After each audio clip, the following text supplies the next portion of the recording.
پاکستان کے شہروں کی دیواروں پر جا بجا ایسے بینرز دکھائی دیتے ہیں جن کے ذریعے مذہبی جذبات کو بھڑکا کر لوگوں کو قتل و غارت پر آمادہ کیا جاتا ہے۔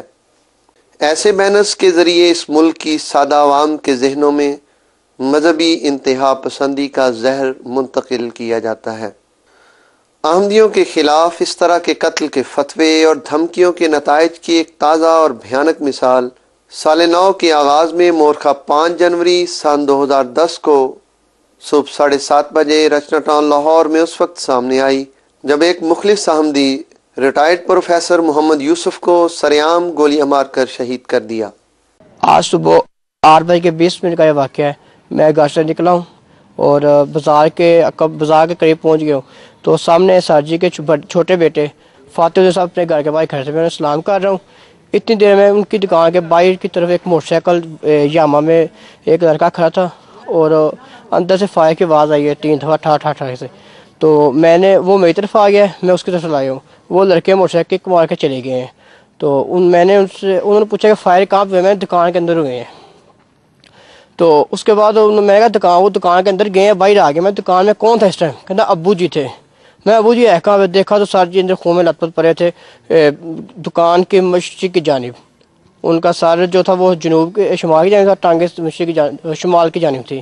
گزشتہ کچھ عرصے سے پاکستان میں جماعت احمدیہ کے خلاف ایک سوچے سمجھے منصوبے کے تحت مظالم کی داستانیں رقم کی جا رہی ہیں، جن کے نتیجے میں متعدد ٹارگٹ کلنگ کے واقعات ہو چکے ہیں۔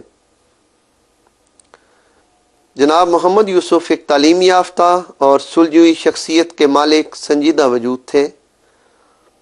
آپ مختلف کانوینٹ سکولز میں بطور سینئر ہیڈ ماسٹر اور پرنسپل فرائض نہایت خوش اسلوبی سے سر انجام دیتے رہے۔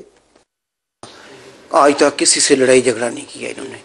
یہ پہلے ٹیچر رہے ہیں، گورنمنٹ سروس کرتے رہے ہیں، اس کے بعد جب سے یہ ریٹائر ہوئے ہیں اپنا جنرل سٹور چلا رہے تھے اور پرائیویٹ سکول بھی انہوں نے چلایا تھا۔ میں نے ان کو بحیثیت استاد ایک بہت اچھا انسان پایا۔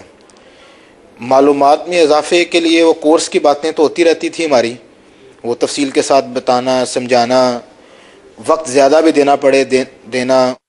صوبہ سندھ، بلوچستان، سرحد اور پنجاب کے کئی شہروں میں احمدی افراد کو نہایت بہیمانہ انداز سے شہید کرنے کا یہ سلسلہ روز بروز آگے بڑھ رہا ہے۔ شہید مرحوم اپنے خاندان میں اکیلے احمدی تھے۔ آپ کی طبیعت میں شرافت اور مل نثاری کا جذبہ خدا کی طرف سے ودیعت کیا گیا تھا، جس کا برملا اعتراف آپ کے حلقہ احباب میں موجود غیرت جماعت افراد نے آپ کی وفات پر کیا۔ اخلاقی لحاظ سے وہ بہت اچھے انسان تھے، کبھی کسی سے کوئی شکایت یا گلا، کسی کو ان سے کوئی شکایت گلا نہیں تھا۔ پورے محلے کو، یہ نہیں کہ مجھے ہی، پورے محلے کو ہی۔ دیکھیں جی، بڑا ہی افسوسناک واقعہ ہے، یہ تو بہت بڑا ظلم ہے، اس سے آگے تو کچھ بھی نہیں کہہ سکتے۔ تقریباً سب کا یہی تاثر ہے کہ بہت بڑا ظلم ہے۔ بہت اچھے انسان تھے اخلاقاً، طبیعتاً، ویسے بھی بچوں کے ساتھ ہم سب کے ساتھ بہت زیادہ پیار کرتے تھے۔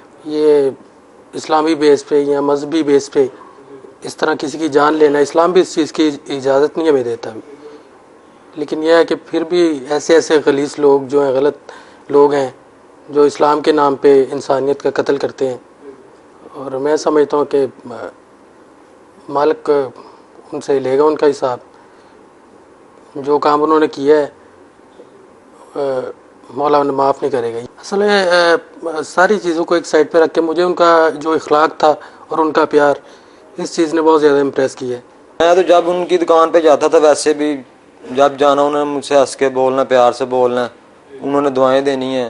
شہید محمد یوسف اپنے آبائی گاؤں سعد اللہ پور ضلع منڈی بہاؤالدین میں 5 جنوری سن 1945 کو پیدا ہوئے اور ٹھیک 65 سال بعد 5 جنوری سن 2010 کو آپ نے اپنی جان خدا کے راستے میں قربان کر کے شہادت کا عظیم رتبہ حاصل کیا۔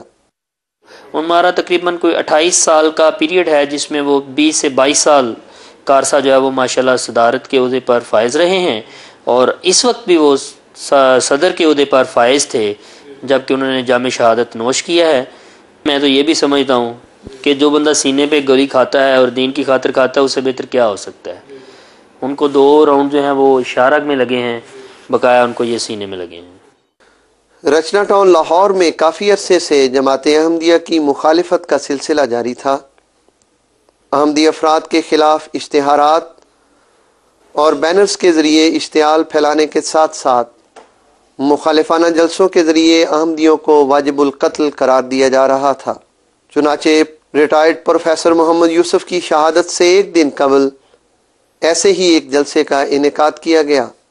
جماعت احمدیہ کی طرف سے حکومتی اداروں کو بروقت ایسے اقدامات سے آگاہ کیا جاتا ہے، لیکن حکومت کی طرف سے کبھی بھی اس پر مناسب کارروائی عمل میں نہیں لائی گئی، جس کا نتیجہ معصوم احمدی افراد کی ٹارگٹ کلنگ کی صورت میں سامنے آتا ہے۔ حالات جو تھے وہ ہمارے حلقہ کے کافی دیر سے کشیدہ چلے آ رہے ہیں، بلکہ تھریٹس جو پچھلے صدر صاحب تھے ان کو بھی آ رہی تھیں، تو انہیں بھی آ رہی تھیں۔ 4 دن پہلے انہوں نے ایک بہت بڑا بورڈ آویزاں کیا جس پہ ہمارے خلاف ایک فتویٰ انہوں نے لکھا ہوا تھا واجب القتل کا۔ وہ تو خیر پہلے بھی تھا، کئی جگہ پہ آویزاں تھا، دیواروں پہ بھی لکھا ہوا تھا، اور پھر انہوں نے ایک جلسہ کیا، اس میں بھی انہوں نے کافی گاند اگلا۔ اس حوالے سے ابو نے ایک اپلیکیشن لکھی SHO کے نام، اور نیچے اپنا نام اور اپنا صدر کا عہدہ اور لکھا، ٹیلی فون نمبر لکھا، اسے بتایا کہ انہیں روکیں آپ۔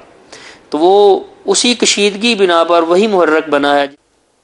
بے حسی اور بغض و اناد کی یہ فضا پاکستان میں ایسی عام ہے کہ جماعت احمدیہ کے خلاف ایسے بھیانک واقعات کی معمولی سی خبر بھی کسی ٹیلی ویژن چینل پر نشر نہیں کی جاتی، بلکہ اس پر مستداد یہ کہ یہی چینلز جماعت احمدیہ کے خلاف عداوت پھیلانے میں اپنا منفی کردار ادا کرتے ہیں۔ شہید ریٹائرڈ پروفیسر محمد یوسف کا جنازہ ان کی شہادت کے اگلے روز مرکز احمدیت ربوہ لایا گیا۔ شدید سردی اور دھند کے باوجود دارالضیافت میں اعلی صبح ربوہ کے باسیوں نے کثیر تعداد میں اپنے شہید بھائی کا استقبال کیا۔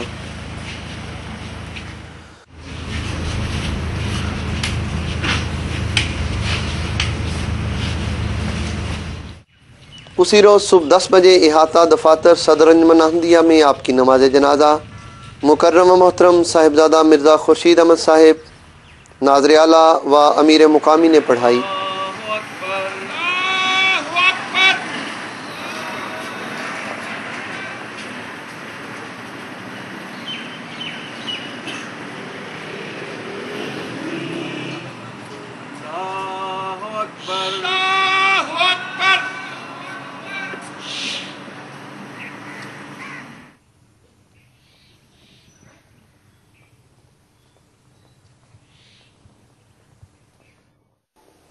بعد ازاں قبرستان عام میں امانتاً شہید مرحوم کی تدفین عمل میں لائی گئی۔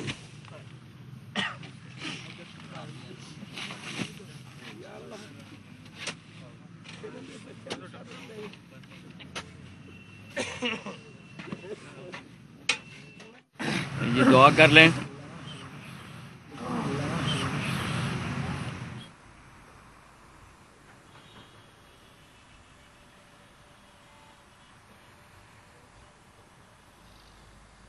ریٹائرڈ پروفیسر محمد یوسف شہید نے پسماندگان میں اہلیہ کے علاوہ 4 بیٹے اور 1 بیٹی یادگار چھوڑی ہے۔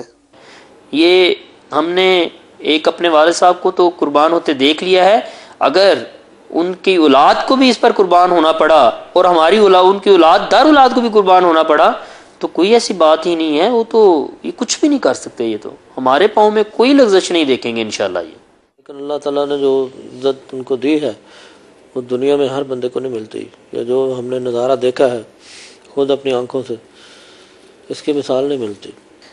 یہ جس نے بھی کچھ بھی کیا انہوں نے اپنے سر سے خود دعا چھینی ہے۔ اتنے ان کے باپ، مجھے پتہ ہے ان کے باپ اپنے نہیں کرتے ہوں گے جو دعا جتنے میرا باپ کرتا ہے لوگوں کے لیے۔ انتہائی شریف آدمی تھے، ان کا کسی سے کسی قسم کا کوئی جھگڑا، کوئی لین دین آج تک نہیں ہوا۔ جو دوست آئے انہوں نے کہا یار اتنا درویش صفت انسان، نرم خو انسان، کسی سے نہ اونچی نہ نیچی، نہ یہ نہ وہ، کسی سے کوئی یعنی کہ نہ جھگڑا تو ہے ہی نہیں، نہ پیار سے، تو اس کو کس نے کر دیا ایسا مرڈر؟ جو جس بندے نے سنا ہے اس بندے نے منہ میں انگلیاں ڈالی ہیں کہ یار یہ اتنا ظلم کیا ہے انہوں نے۔ اور ان کے ساتھ کام کر کے ایک دلی سکینت ملتی تھی کہ وہ ہر کام کو ہر زاویے سے نظام سلسلہ سے متعلق کرتے تھے کہ نظام کو ہم نے فالو کرنا ہے، کوئی ناراض ہوتا ہے تو ہونے دو، خلیفہ وقت کا جو حکم ہے، ان کی جو اپنا ہمیں ہدایت ہے، ہم نے اس کو فالو کرنا ہے۔ جو رتبہ بلند ملا جس کو مل گیا، ہر مدعی کے واسطے دار و رسن کہا۔